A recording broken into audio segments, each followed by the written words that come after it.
ಸಂಪುಟ ವಿಸ್ತರಣೆ ಬಳಿಕ ಶಾಸಕರ ಅಸಮಾಧಾನಕ್ಕೆ ಮದ್ದೆರೆಯಲು ಸಿಎಂ ಹಾಗೂ ಹೈಕಮಾಂಡ್ ಶತಾಯಗತಾಯ ಪ್ರಯತ್ನಿಸುತ್ತಿದೆ. ಇದರ ನಡುವೆ ಕೋಲಾರ ಮತ್ತು ಚಿಕ್ಕಬಳ್ಳಾಪುರ ಜಿಲ್ಲೆಗಳಿಗೆ ಸಚಿವ ಸ್ಥಾನ ಸಿಕ್ಕಿಲ್ಲ ಎಂಬ ಅಸಮಾಧಾನ ಸದ್ಯ ಬೂದಿ ಮುಚ್ಚಿದ ಕೆಂಡದಂತಿದೆ. ಸಚಿವ ಸ್ಥಾನ ಸಿಗದ ಕೆಲ ಶಾಸಕರು ಕೆಎಂಎಫ್ ಅಧ್ಯಕ್ಷ ಕುರ್ಚಿ ಮೇಲೆ ಕಣ್ಣಿಟ್ಟಿದ್ದಾರೆ.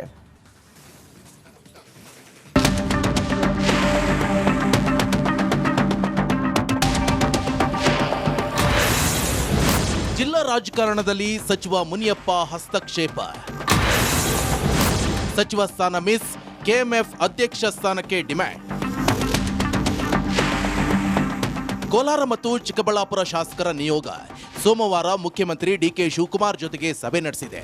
ಸಭೆಯಲ್ಲಿ ಎತ್ತಿನಹೊಳೆ ನೀರು ಪೂರೈಕೆ ಯೋಜನೆ ಸೇರಿದಂತೆ ಅಭಿವೃದ್ಧಿ ವಿಚಾರಗಳ ಬಗ್ಗೆ ಚರ್ಚೆ ನಡೆಸಲಾಗಿದೆ. ರಾಜಕಾರಣ ಅಂದ ಮೇಲೆ ಬರೀ ಅಭಿವೃದ್ಧಿ ಚರ್ಚೆ ಆಗಿತ್ತಾ ಹೇಳಿ, ಅಸಲಿ ಪಾಲಿಟಿಕ್ಸ್ ಬಗ್ಗೆ ಟಾಕ್ ನಡೆದಿದೆ. ಕೋಲಾರ ಚಿಕ್ಕಬಳ್ಳಾಪುರ ಜಿಲ್ಲಾ ಶಾಸಕರ ನಿಯೋಗ ಕೆಲ ಡಿಮ್ಯಾಂಡ್ಗಳನ್ನ ಸಿಎಂ ಸಾಹೇಬ್ರ ಮುಂದಿಟ್ಟಿದೆ. ಕೋಲಾರ ಹಾಗೂ ಚಿಕ್ಕಬಳ್ಳಾಪುರ ಜಿಲ್ಲೆಗಳಿಗೆ ಸಚಿವ ಸ್ಥಾನ ಸಿಗದ ಹಿನ್ನೆಲೆಯಲ್ಲಿ ಜಿಲ್ಲೆಯ ಶಾಸಕರು ತೀವ್ರ ಅಸಮಾಧಾನ ವ್ಯಕ್ತಪಡಿಸಿದ್ದಾರೆ. ಇದರ ಬೆನ್ನಲ್ಲೇ ಕೆಎಂಎಫ್ ಅಧ್ಯಕ್ಷ ಸ್ಥಾನವನ್ನ ಕೋಲಾರ ಜಿಲ್ಲೆಗೆ ನೀಡಬೇಕು ಅಂತ ಬೇಡಿಕೆ ಗಟ್ಟಿಗೊಂಡಿದೆ. ಶಾಸಕ ನಂಜೇಗೌಡ ಅವರಿಗೆ ಕೆಎಂಎಫ್ ಅಧ್ಯಕ್ಷಗಿರಿ ಕಲ್ಪಿಸಬೇಕು ಅಂತ ಚಿಕ್ಕಬಳ್ಳಾಪುರ ಹಾಗೂ ಕೋಲಾರ ಜಿಲ್ಲೆಯ ಶಾಸಕರು ಒಮ್ಮತದ ಧ್ವನಿ ಎತ್ತಿದ್ದಾರೆ.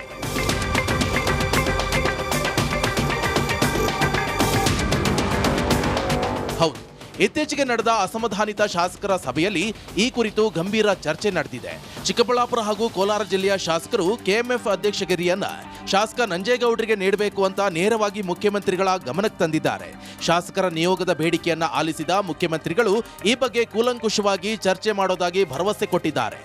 ಇನ್ನು ಇದರ ಜೊತೆಗೆ ಅಸಮಾಧಾನಿತ ಶಾಸಕ ಎಸ್ಎನ್ ನಾರಾಯಣಸ್ವಾಮಿ ಹಾಗೆ ಕೆವಿ ಸುಬ್ಬಾರೆಡ್ಡಿಗೆ ಸೂಕ್ತ ನಿಗಮ ಮಂಡಳಿ ಅಧ್ಯಕ್ಷ ಹುದ್ದೆಗಳನ್ನು ನೀಡುವ ತೀರ್ಮಾನವನ್ನ ಸಿಎಂ ಕೈಗೊಳ್ಳುವ ಸಾಧ್ಯತೆಗಳು ಹೆಚ್ಚಾಗಿವೆ ಎನ್ನಲಾಗಿದೆ. ಮುಖ್ಯವಾಗಿ ಎರಡು ಜಿಲ್ಲೆಗಳಿಗೆ ಸಂಬಂಧಪಟ್ಟಂತೆ ಅಭಿವೃದ್ಧಿ ವಿಚಾರಗಳಲ್ಲಿ ಏನೆಲ್ಲ ಕೆಲಸಗಳಾಗಬೇಕು ಅಂತಕ್ಕಂಥ ವಿಚಾರವನ್ನು ಮಾನ್ಯ ಮುಖ್ಯಮಂತ್ರಿಗಳ ಗಮನಕ್ಕೆ ತಂದಿದ್ದೀವಿ. ಯಾಕಂದರೆ ಎರಡು ಜಿಲ್ಲೆಗಳಿಗೂ ಉಸ್ತುವಾರಿ ಸಚಿವರು ಇಲ್ಲದೇ ಇದ್ದ ಕಾರಣದಿಂದ ಮಾನ್ಯ ಮುಖ್ಯಮಂತ್ರಿಗಳು ತಮ್ಮನ್ನೆಲ್ಲ ಕರೆದು ಮಾತಾಡ್ತೀವಿ ಅಂತಕ್ಕಂಥ ಭರವಸೆ ಕೊಟ್ಟಿದ್ದರು. ಸಭೆಯ ವೇಳೆ ಕೇವಲ ಹುದ್ದೆಗಳ ಹಂಚಿಕೆ ಮಾತ್ರವಲ್ಲದೆ ಸಚಿವ ಕೆಎಚ್ ಮುನಿಯಪ್ಪ ಬಗ್ಗೆ ಪ್ರಸ್ತಾಪವಾಗಿದೆ. ಮುನಿಯಪ್ಪ ಜಿಲ್ಲೆಯ ರಾಜಕೀಯ ಹಸ್ತಕ್ಷೇಪದ ಕುರಿತಾಗಿ ಶಾಸಕರು ತೀವ್ರ ಆಕ್ಷೇಪವನ್ನ ವ್ಯಕ್ತಪಡಿಸಿದ್ದಾರೆ. ಇದಕ್ಕೆ ಪ್ರತಿಕ್ರಿಯಿಸಿರುವ ಮುಖ್ಯಮಂತ್ರಿಗಳು ಆಯಾ ಜಿಲ್ಲೆಯ ಉಸ್ತುವಾರಿ ಸಚಿವರನ್ನ ಹೊರತುಪಡಿಸಿ ಮೂರನೆಯವರಿಗೆ ಯಾವುದೇ ಅವಕಾಶ ಇರೋದಿಲ್ಲ ಅಂತ ತಿಳಿಸಿದ್ದಾರಂತೆ. ಆದರೆ ಕೋಲಾರ ಹಾಗೂ ಚಿಕ್ಕಬಳ್ಳಾಪುರ ಜಿಲ್ಲಾ ರಾಜಕಾರಣದಲ್ಲಿ ಸಚಿವ KH Muniyappa versus others fight ನಿನ್ನೆ ಮೊನ್ನೆದಲ್ಲ. ಹೀಗಾಗಿ ಮುಂದೆ ಯಾವುದೇ ಸ್ವರೂಪ ಪಡೆದರೂ ಅಚ್ಚರಿ ಪಡಬೇಕಿಲ್ಲ. ಇಲ್ಲ, ಅದು ಸಹಜವಾಗಿ ನಮ್ಮ ಜಿಲ್ಲೆಗೆ ಸಂಬಂಧಪಟ್ಟಂತೆ ಆ ವಿಚಾರ ಇದೆ. ಆ ವಿಚಾರವಾಗಿ ತಮ್ಮ ತಮ್ಮ ನೋವನ್ನು ಅಭಿಪ್ರಾಯಗಳನ್ನು ವ್ಯಕ್ತಪಡಿಸಿದ್ದಾರೆ. ಮಾನ್ಯ ಮುಖ್ಯಮಂತ್ರಿಗಳು ತಮ್ಮ ಕ್ಷೇತ್ರಗಳಲ್ಲಿ ಬೇರೆಯವರ ಹಸ್ತಕ್ಷೇಪ ಆಗದೇ ಇರತಕ್ಕಂಥ ರೀತಿಯಲ್ಲಿ ನಾನು ಸೂಚನೆಗಳನ್ನು ಕೊಡ್ತೀನಿ ಅಂತಕ್ಕಂಥ ಮಾತನ್ನು ಹೇಳಿದ್ದಾರೆ. ಕೆಎಂಎಫ್ ಅಧ್ಯಕ್ಷರಾಗಬೇಕು ಅಂತಕ್ಕಂಥದ್ದು ಮಾಲೂರು ಶಾಸಕರ ಬಹುದಿನಗಳ ಬೇಡಿಕೆ. ಅದಕ್ಕೆ ಮಾನ್ಯ ಮುಖ್ಯಮಂತ್ರಿಗಳನ್ನು ವಿನಂತಿ ಮಾಡಿದ್ದೇವೆ, ದಯವಿಟ್ಟು ಇದನ್ನು ಅವಕಾಶ ಮಾಡಿಕೊಡಿ ಅಂತ. ನೋಡೋಣ, ಎಲ್ಲರ ಜೊತೆ ಚರ್ಚೆ ಮಾಡೋಣ ಅಂತಕ್ಕಂಥ ಮಾತನ್ನು ಹೇಳಿದ್ದಾರೆ. ಒಟ್ಟಾರೆಯಾಗಿ ಕೋಲಾರ ಚಿಕ್ಕಬಳ್ಳಾಪುರ ಜಿಲ್ಲಾ ಶಾಸಕರ ನಿಯೋಗದ ಅಹವಾಲುಗಳನ್ನು ಸಿಎಂ ಡಿಕೆ ಶಿವಕುಮಾರ್ ಆಲಿಸಿ ಭರವಸೆ ನೀಡಿದ್ದಾರೆ.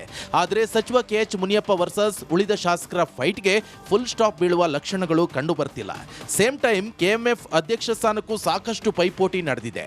ಮಾಲೂರು ಶಾಸಕ ನಂಜೇಗೌಡ, ರಾಘವೇಂದ್ರ ಹಿಟ್ನಾಳ್, ಮಾಜಿ ಸಂಸದ ಡಿಕೆ ಸುರೇಶ್ ಹೆಸರು ಸಾಕಷ್ಟು ಚರ್ಚೆಯಲ್ಲಿವೆ. ಡಿಕೆ ಶಿವಕುಮಾರ್ ಸಿಎಂ ಆಗಿರೋದ್ರಿಂದ ಡಿಕೆ ಸುರೇಶ್ ನಡೆಯೂ ಕುತೂಹಲ ಮೂಡಿಸಿದೆ.